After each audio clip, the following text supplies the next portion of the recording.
Hello, everyone. We're still in Western Australia, but we're in Fremantle, and Fremantle is kind of the place in Western Australia where all of the kind of spiritual, alternative, funky hippie kind of stuff goes down. That's why he has his hat on. Yeah, getting in the vibe. Yeah, we bought it on the Freemantle market. I think he has to have a Oh, new dog. what a fabulous market that was! It's an indoor market. It's only open for Friday, Saturday, Sunday. Um, Really nice crystal shop. Um, and a very nice lady who owns this crystal shop as well. We had a really great conversation with her. But you know, the vibe inside was just so beautiful to experience. You don't actually have to buy anything No. to just get into the vibe. They've got all of these different food stalls, and they're from like different places. There's Persian, there's Brazilian, there's Greek, there's Turkish.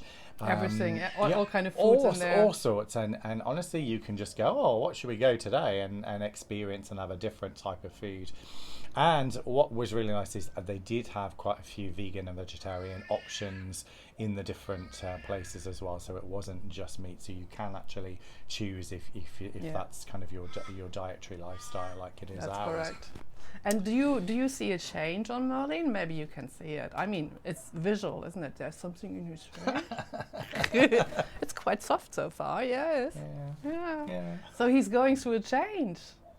Tell us what you did. Well, you know, the spiritual journey that I've been on. I mean, both Suzanne and I have been on our journey for many, many years, and it's really good. I think a lot of people talk about peeling the onion. You know, the layer upon layer upon layer of healing and kind of working through stuff to kind of embody more and more of our higher self and our light.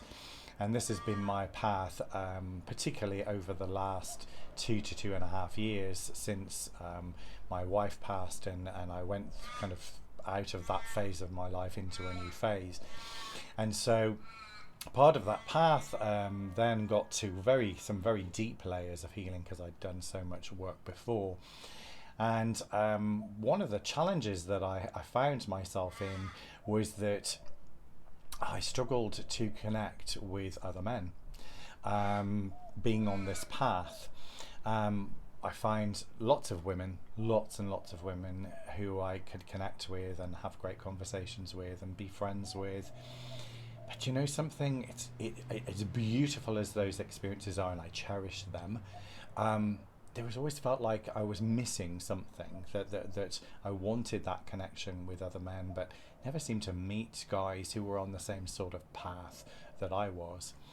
And I kind of, in the background, in the periphery of my awareness, there was this kind of these movements, and there's a few people who are doing men's work, doing men's retreats, and actually bringing that work and raising the consciousness of the masculine. And so I'd said to Suzanne, at some point I really would like to do one of these retreats. And I found one online, just in And front of our door. yeah, and guess what? It was in Perth Yeah. whilst we were Outside. here.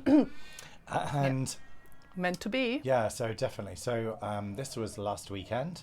I went from Thursday through Sunday, and it was life-changing.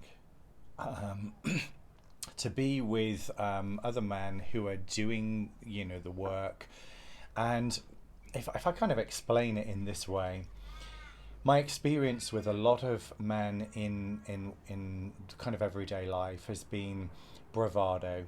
It's been persona. It's been very surface. It's not actually showing who they really are, their true selves. And it's almost like this competition between men. And what was so amazing to experience was to be in an environment with a group of men who weren't doing any of that stuff. It was very open, it was trustful, it was vulnerable. They were all speaking from their heart. And they created a safe space for that. And the people who facilitated this created the most amazing sacred space. As a facilitator of sacred space myself, I could really, really appreciate what a beautiful and amazing job that they did to create this very, very special space. And I was able to be witnessed in a very safe environment, some very deep levels of trauma that I was able to release and let go of over these few days, and to really kind of heal my relationship with the masculine and with my own masculine, so I could really safely feel like I could fully step into that energy and be confident and feel like, yeah, this is who I want to be. This is the real me. So it was a very powerful experience. Yeah, when he came back after the retreat, your voice was, how do you call it? Yeah. It sounded very dark and said, oh, that's a very masculine voice. What did you do? Yeah, I mean, there was lots of shouting and singing, and yeah, I think a lot of the men have very kind of sore throats and croaky voices by the end of it. Very sexy. Yeah, so it was really good, and I would recommend it to any men who are on this path to kind of step forward and to do one of these events. It was called the Embodied Masculine Experience. If you want to know more, just reach out Yeah. for Merlin. He will tell you where Yeah. and how and so on. Yeah. Yeah, so this is interesting for me to witness as his partner, to see how he's changed into this 1.5 years since we have been together, and how he's actually walking his path to get the man he always was, but not really, was living the life as a man he wanted to live it. And for me, it's wonderful to be, as a partner at his side, to see this development, to see how he's expanding and getting more of himself. And yeah, I love it. It's just great. Just great to see. Well, let's talk a little bit about the vibes we are in the moment after 2.5 months of Australia. Yeah, I mean, our last video we were in Port Kennedy, and it was kind of quite early on in the time in Australia, and we had a bit of a different experience in the second house that we were doing, because the vibes we were more city vibes. Mm-hmm. And what was interesting is in that place it was actually that wasn't that friendly, was it? There was a lot of the people felt very closed off, and what was very interesting, what I was picking up energetically connecting with the land here, was that a lot of the people who were living there were actually, I think the word that came was, they were imposters. They weren't actually the custodians of the land. They shouldn't be here.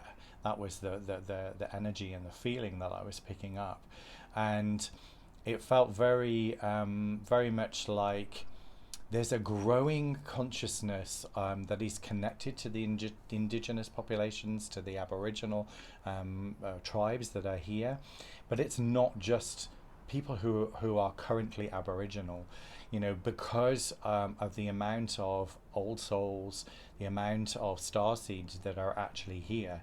Many of us have lived indigenous lives in our parallel lifetimes, or I should say are living indigenous lives in our parallel lifetimes.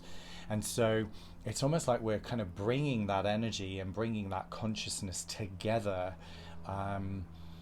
and that's the energy that I'm feeling. It doesn't matter the color of the skin, it doesn't matter the current nationality. It's more about a consciousness that is growing and developing, and I think there's almost this, it feels like there's this divide between the people who are still on their hamster wheel, treadmill kind of lifestyle, who are, keeping up with the Joneses. There's quite a lot of that, in the driveways. There's these great big trucks and big cars and big barbies. Yes, and big boats, and they're trying to pack all of this stuff into their lives. They've got 3 or 4 children, and they've got animals, and they're paying for all of their house and their cars, and so they're both parents are having to work, and it just feels exhausting what they're going through the motions, and they're kind of a little lost. They've lost themselves. There's no personal identity. And what was really interesting, we've met a couple of guys on the beach that we had conversations with, and there's this kind of I don't know what I'm doing with my life. You know, I feel like I've lost my own identity, and I don't know why. And it feels like that's quite a common theme, that there's so many people out there that are just lost. Yeah, yeah. Yeah. And there's a kind of like a role system here. So it's kind of, as a woman, you have to be in the role of, you know, having as many children as possible, and you know, just being the carer of the family, and just, you know, protect your relationship. The women are very jealous here. They can't even honor that a woman can have a friendship to a man, only being friends. So this is absolutely impossible in this kind of, it's not a culture, it's the way of their behaving, you know, being possessive about their husbands, you know, like that he has to do this for me. And because the culture is, or not the culture, the way of how they behave, even the younger generations, they don't open up to new possibilities, to new way of how to think about how a family could be, and it could be full of love and full of trust, but it's not. So for us, we meet a lot of people on the nudist beach, because of course there it's because you don't have any clothes again. It's the people if they start conversation, it's more an honest conversation, it's a pure conversation. Yeah. And the people that we meet there, most of the men are saying, we come here because our partners wouldn't come. They don't want to do that. They're jealous. They are doing this and that and that. So kind of they try to keep it up for themselves to make this experience, not for sexual reasons, more for they want to have a little bit of, you know, natural. Yeah. It's free. I think it's a freedom thing. It's an freedom element thing for them Yeah. to be in an environment where they can feel, you know, the nature around them all the time. and actually be more connected to their own bodies. Right. I think there is a big thing about having no clothes on that kind of makes them feel more connected. I think for men particularly, I mean, this is my experience, because men's genitals are on the outside of their body, then that they are more exposed to the elements, to the wind, the sun, the water when you're swimming in the sea, and so it gives kind of that sense of freedom that is slightly different. I think they experience it slightly differently to in women. spite of when the wave comes in this area, it's getting cold. We're both like, oh, it's getting cold. Oh, it's getting cold. Until you get used to it. Because the water's quite chilly here. it can definitely be like that. Yeah. Yeah. So generally spoken, we met people here, yes, and we had conversations, and I wouldn't say that we had deep conversations. We had deep conversation, but it was not like a heart-to-heart conversation. It was really difficult to get this heart-to-heart conversation with people, because they're so much into the material world still, and into the pressure of what they have to do every single day to keep it all running, that it's difficult for them to really connect to deep, hard communication, isn't it? Yeah, I think they just struggle to do that, for the very reasons that Suzanne just said. That it's just they're so caught up in the rat race, the hamster wheel, the treadmill of life, that they're trying to pay the bills and do the stuff that they're not really connected to themselves, and therefore they can't have these hard conversations. But we did have one conversation that gave us both hope, because a lot of the people that we meet who are on this path and journey, and they tend to be over 40. Yeah. And it's rare that in our personal experience for us to have met younger people who are actually more on their spiritual path and kind of awakened to what's going on in the world and how things are. And we went down to the dog beach for one sunset, and the sunset was so stunning that we ended up staying.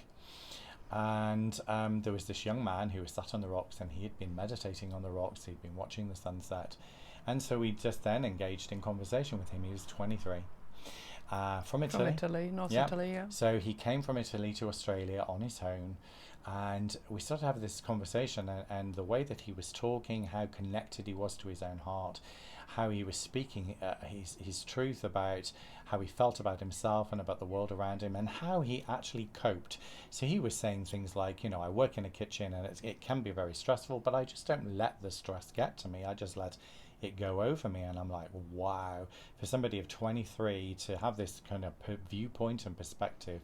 And it really gave us some hope that there are young people out there, some of those star seeds that are, you know, born later than we have been, that they are starting to come forward and to be on their path, so that they can be the ones that start to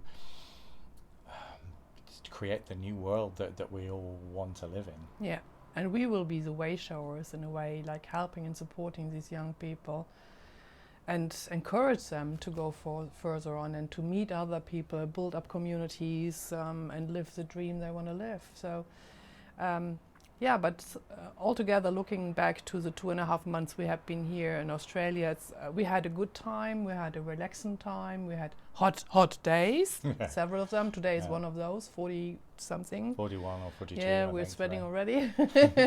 And yeah, it was a good time for us to ground to these beaches, to the nature, to the environment, to ground, to do some exhaling after the stressful European time. It was some exhaling, and now we start inhaling again. In a couple of days we are going to Indonesia and then to Thailand, so we will we will tell you more when we're there. Yeah, we're really open for a new experience. Neither of us have been to Bali before, so that's going to be a brand new experience, and my first time to Asia, so I'm really excited about this difference in culture, and also, you know, even the vegetation, the animal life, you know, all of that. So yeah, I'm looking forward to connecting with the land there, connecting with the energy.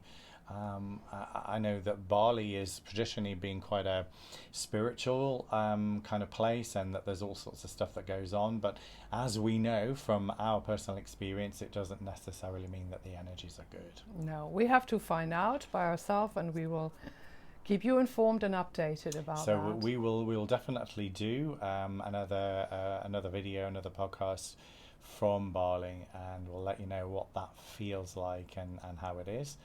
So I think for now we can bid you farewell from Western Australia for our last few days here, and yeah, sending everyone lots of love.